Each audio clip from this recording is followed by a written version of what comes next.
हाँ जी, हाँ जी, प्यारे भाई, सत श्रीकाल जी। कैसे हो सारे? ठीक ठाक हूँ भाई।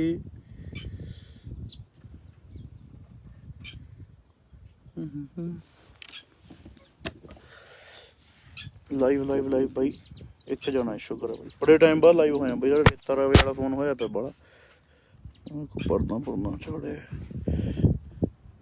किवें ਵੀਰੇ, ਕੀ ਹਾਲ ਚਾਲ ਹੈ ਜੀ? ਸਤਿ ਸ਼੍ਰੀ ਅਕਾਲ ਸਾਰਿਆਂ ਨੂੰ।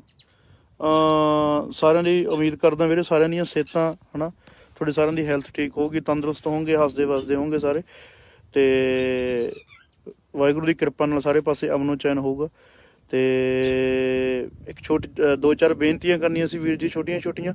ਤੇ ਬੇਨਤੀ ਇੱਦਾਂ ਸੀਗੀ, ਅਸੀਂ ਨਾ ਆਪਾਂ ਨੂੰ ਪਤਾ ਵੀ ਕਰੋਨਾ ਥੋੜ੍ਹਾ ਜਿਹਾ ਮਾੜਾ ਟਾਈਮ ਚੱਲ ਰਿਹਾ ਹੈ ਨਾ, ਤੇ ਉਹਦੇ ਡਿਊਰਿੰਗ ਬਾਈ ਨਾ ਇੱਕ ਆਪਾਂ ਫੰਡ ਰੇਜ਼ਰ ਯਾਨੀ ਕਿ ਮੈਂ ਫੰਡ ਰੇਜ਼ ਕਰ ਰਿਹਾ ਹੈ ਨਾ, ਯਾਨੀ ਕਿ ਗਿਵ ਇੰਡੀਆ ਥਰੂ। ਤੇ ਇਹਦੇ 'ਚ ਆਪਾਂ ਕੀ ਹੁੰਦਾ ਬਈ, ਯਾਨੀ ਕਿ ਹੁਣ ਆਪਾਂ ਨੂੰ ਇੱਥੇ ਪੰਜਾਬ 'ਚ ਤਾਂ ਆਪਾਂ ਪਤਾ ਜਿੰਨੇ ਕੁ ਲੋੜਵੰਦਾਂ ਦੀ ਆਪਾਂ ਹੈਲਪ ਕਰਨੀ ਉਹ ਸਾਰੇ ਆਪਾਂ ਕਰੀ ਜਾਂਦੇ ਹਾਂ, ਹੈ ਨਾ। ਤੇ ਪਰ ਯਾਨੀ ਕਿ ਆਪਾਂ ਨੂੰ ਕੁਛ ਨਹੀਂ ਪਤਾ ਵੀ ਬਾਕੀ ਸਟੇਟਾਂ ਦੇ ਵਿੱਚ ਕੀ ਹਾਲ ਹੈ, ਜਾਂ ਉੱਥੇ ਲੋਕਾਂ ਨੂੰ ਕਿਵੇਂ। ਹੁਣ ਤਾਂ ਚੱਲ ਆਪਣਾ ਤਾਂ ਖੇਤੀ ਪ੍ਰਧਾਨ ਦੇਸ਼ ਆ, ਜੇ ਆਪਾਂ ਕਿਹਾ ਜਾਵੇ ਵੀ ਇੱਥੇ ਆਪਣੇ ਤਾਂ ਖੇਤੀ ਇਹ ਸਰੀ ਜਾਂਦਾ, ਆਪਾਂ ਆਪਦੇ ਬੰਦੇ ਸਾਰੀ ਜਾਂਦੇ ਨੇ ਤਾਂ ਸਰਦਾ। ਪਰ ਜਿਵੇਂ ਹੋ ਗਿਆ ਮੰਨ ਲਾ, ਹਾਂਜੀ ਬਾਈ ਸੌਰੀ ਯਾਰ, ਉਹ ਲਾਈਵ ਕੱਟ ਹੋ ਗਿਆ ਸੀਗਾ। ਮੈਂ ਕਹਿ ਰਿਹਾ ਸੀਗਾ ਬਾਈ ਵੀ ਜਿਵੇਂ ਹੁਣ ਆਪਣੇ ਹੈ ਨਾ ਇੰਟਰ ਸਟੇਟ ਹੈਲਪ ਦੇ ਲਈ ਹੈ ਨਾ, ਜਿਹੜੇ ਆਪਣੇ ਬਾਹਰ ਸਟੇਟਸ ਨੇ ਜਿੱਥੇ ਆਪਾਂ ਨੂੰ ਲੋਕਾਂ ਨੂੰ ਲੋੜ ਆ ਜ਼ਿਆਦਾ ਹੈ ਨਾ, ਉਹਨਾਂ ਲਈ ਆਪਾਂ ਯਾਨੀ ਕਿ ਥੋੜ੍ਹਾ ਫੰਡ ਰੇਜ਼ ਕਰ ਰਹੇ ਹਾਂ ਹੈ ਨਾ, ਫੇਸਬੁੱਕ ਥਰੂ ਹੈ ਨਾ। ਅਤੇ ਉਹ ਆਪਣੀ ਜਿਹੜੀ ਯਾਨੀ ਕਿ ਫੰਡ ਰੇਜ਼ਿੰਗ ਆਪਾਂ ਕਿਹਦੇ ਥਰੂ ਕਰ ਰਹੇ ਹਾਂ, ਫੇਸਬੁੱਕ ਥਰੂ ਜਿਹੜਾ ਗਿਵ ਇੰਡੀਆ ਜਿਹੜੀ ਔਰਗੇਨਾਈਜੇਸ਼ਨ ਉਹਨਾਂ ਥਰੂ ਕਰ ਰਹੇ ਹਾਂ। ਤਾਂ ਮਿਨੀਮਮ ਆਪਾਂ 150 ਰੁਪਈਆ ਆਪਾਂ ਯਾਨੀ ਕਿ ਦਾਨ ਕਰ ਸਕਦੇ ਹਾਂ ਜੀ। ਜਿੰਨੇ ਵੀ ਮੇਰੇ ਭਰਾਵਾਂ ਨੂੰ ਮੈਂ ਬੇਨਤੀ ਕਰਦਾ, ਜਿੰਨਾ ਵੀ ਕੋਈ ਤੁਸੀਂ ਕਰ ਸਕਦੇ ਹੋ ਕਿਸੇ ਦੀ ਹੈਲਪ ਤਾਂ ਤੁਸੀਂ ਜ਼ਰੂਰ ਕਰੋ।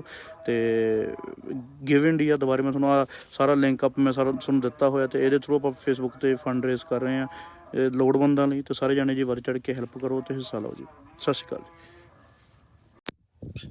ਹਾਂਜੀ ਹਾਂਜੀ, ਪਿਆਰੇ ਭਾਈ, ਸਤਿ ਸ਼੍ਰੀ ਅਕਾਲ ਜੀ। ਕੈਸੇ ਹੋ ਸਾਰੇ? ਠੀਕ ਠਾਕ ਹੂੰ ਭਾਈ।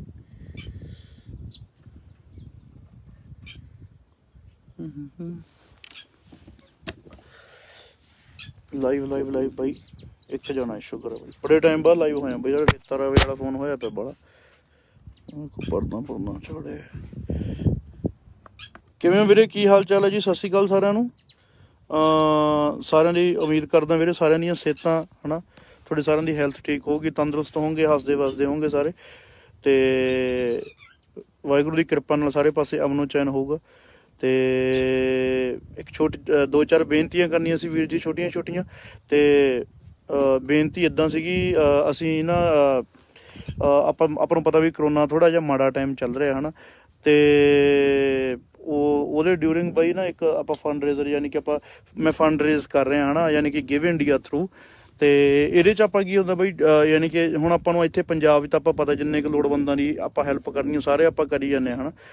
ਤੇ ਪਰ ਯਾਨੀ ਕਿ ਆਪਾਂ ਨੂੰ ਕੁਛ ਨਹੀਂ ਪਤਾ ਵੀ ਬਾਕੀ ਸਟੇਟਾਂ ਦੇ ਵਿੱਚ ਕੀ ਹਾਲ ਹੈ, ਜਾਂ ਉੱਥੇ ਲੋਕਾਂ ਨੂੰ ਕਿਵੇਂ। ਹੁਣ ਤਾਂ ਚੱਲ ਆਪਣਾ ਤਾਂ ਖੇਤੀ ਪ੍ਰਧਾਨ ਦੇਸ਼ ਆ, ਜੇ ਆਪਾਂ ਕਿਹਾ ਜਾਵੇ ਵੀ ਇੱਥੇ ਆਪਣੇ ਤਾਂ ਖੇਤੀ ਇਹ ਸਰੀ ਜਾਂਦਾ, ਆਪਾਂ ਆਪਦੇ ਬੰਦੇ ਸਾਰੀ ਜਾਂਦੇ ਨੇ ਤਾਂ ਸਰਦਾ। ਪਰ ਜਿਵੇਂ ਹੋ ਗਿਆ ਮੰਨ ਲਾ, ਹਾਂਜੀ ਬਾਈ ਸੌਰੀ ਯਾਰ, ਉਹ ਲਾਈਵ ਕੱਟ ਹੋ ਗਿਆ ਸੀਗਾ। ਮੈਂ ਕਹਿ ਰਿਹਾ ਸੀਗਾ ਬਾਈ ਵੀ ਜਿਵੇਂ ਹੁਣ ਆਪਣੇ ਹੈ ਨਾ ਇੰਟਰ ਸਟੇਟ ਹੈਲਪ ਦੇ ਲਈ ਹੈ ਨਾ, ਜਿਹੜੇ ਆਪਣੇ ਬਾਹਰ ਸਟੇਟਸ ਨੇ ਜਿੱਥੇ ਆਪਾਂ ਨੂੰ ਲੋਕਾਂ ਨੂੰ ਲੋੜ ਆ ਜ਼ਿਆਦਾ ਹੈ ਨਾ, ਉਹਨਾਂ ਲਈ ਆਪਾਂ ਯਾਨੀ ਕਿ ਥੋੜ੍ਹਾ ਫੰਡ ਰੇਜ਼ ਕਰ ਰਹੇ ਹਾਂ ਹੈ ਨਾ, ਫੇਸਬੁੱਕ ਥਰੂ ਹੈ ਨਾ। ਅਤੇ ਉਹ ਆਪਣੀ ਜਿਹੜੀ ਯਾਨੀ ਕਿ ਫੰਡ ਰੇਜ਼ਿੰਗ ਆਪਾਂ ਕਿਹਦੇ ਥਰੂ ਕਰ ਰਹੇ ਹਾਂ, ਫੇਸਬੁੱਕ ਥਰੂ ਜਿਹੜਾ ਗਿਵ ਇੰਡੀਆ ਜਿਹੜੀ ਔਰਗੇਨਾਈਜੇਸ਼ਨ ਉਹਨਾਂ ਥਰੂ ਕਰ ਰਹੇ ਹਾਂ।